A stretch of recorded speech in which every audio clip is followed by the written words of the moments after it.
Let's tackle number 49 on section 3.8, that's page 387. It says to evaluate the limit using Hopital's rule, if appropriate, of the limit as x goes to infinity of 2x plus 1 over 2x minus 1 to the square root of x. Okay, so we've got a lot of infinities going on there.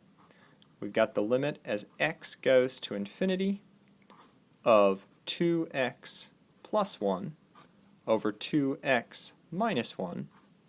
Let's see, that's infinity over infinity to the square root of x. Well, as x goes to infinity, that's infinity. Now wait a second. I could actually take the limit of this piece inside here.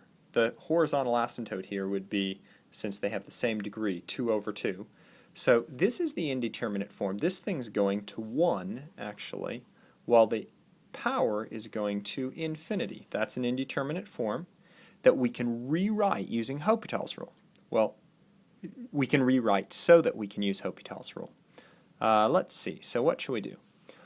Well, I'd really like to get that out of the exponent so that I have a fraction. So how will I go about doing that?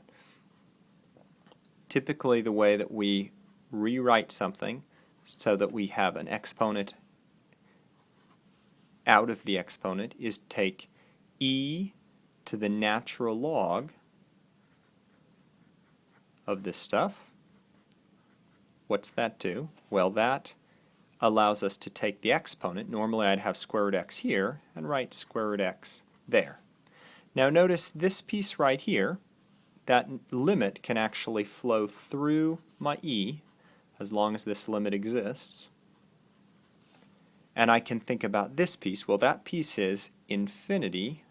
This piece, well, this piece is getting close to 1, we agreed. Natural log of 1 is 0.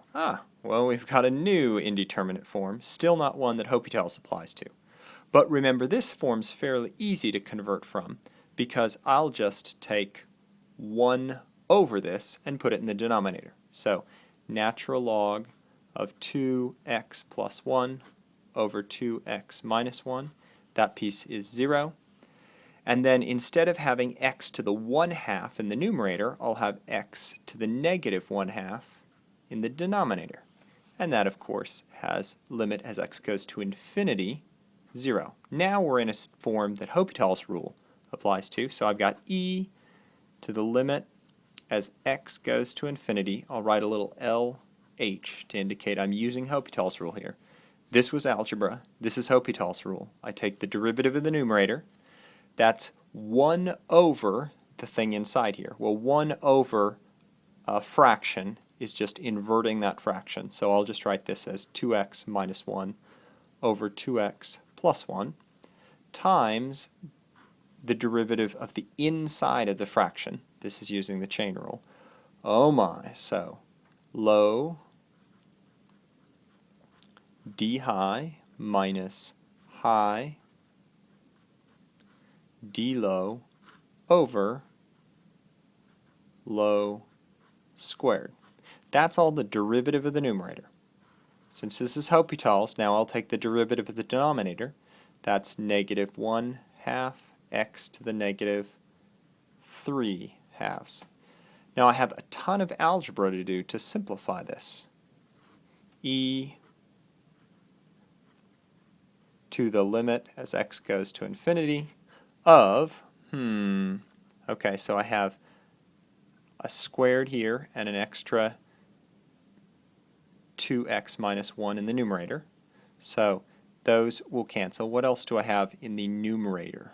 I have 2x times 2, that's 4x minus 2. And then this is minus 4x. And I guess this is minus 2. Okay, so that whole mess in the numerator there becomes just negative 4. In the denominator, I have a 2x plus 1. I have a 2x minus 1. That simplifies the numerator. How about the denominator? Well, I have a negative 1/2 in the denominator. So in order to put that in the numerator, that becomes a negative 2. And I have a negative exponent in the denominator, so that in the numerator is an x to the 3 halves. Okay, so let's see what we have here. I have e to the limit as x goes to infinity of 8x to the 3 halves over, then if I multiplied all this out, that would be 4x squared plus, let's see, I have a negative 2x and a 2x, those cancel. Oops, so I have no middle term, minus 1. Now I happen to know the power of the denominator is bigger than the power of the numerator, so you could just say, well, this is going to have a horizontal asymptote at 0.